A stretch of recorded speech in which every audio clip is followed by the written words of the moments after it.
Dear friends, the upheaval caused by the coronavirus, COVID-19, is all around us. And I know many are anxious, worried, and confused, and that's absolutely natural. We are facing a health threat unlike any other in our lifetimes.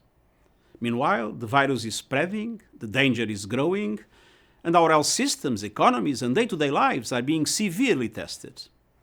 The most vulnerable are the most affected, particularly our elderly and those with pre-existing medical conditions, those without access to reliable health care, and those in poverty or living on the edge. The social and economic fallout from the combination of the pandemic and slowing economies will affect most of us for some months. But the spread of the virus will peak, our economies will recover, and until then we must act together to slow the spread of the virus and look after each other.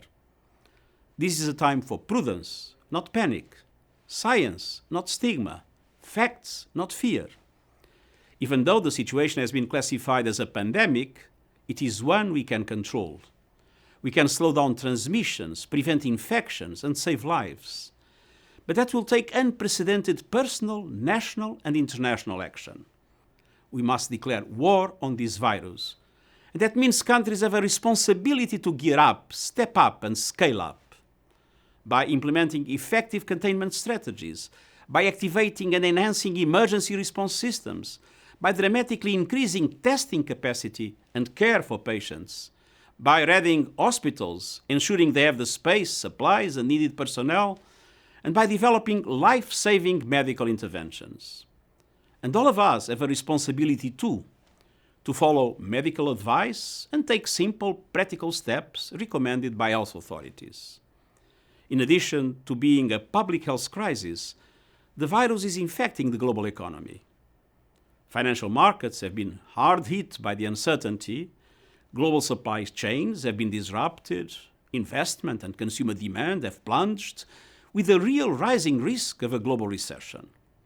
United Nations economists estimate that the virus could cost the global economy at least $1 trillion this year, and perhaps more. No country can do it alone. More than ever, governments must cooperate to revitalize economies, expand public investment, boost trade, and ensure targeted support for the people and communities most affected by the disease or more vulnerable to the negative economic impacts, including women, who often shoulder a disproportionate burden of care work.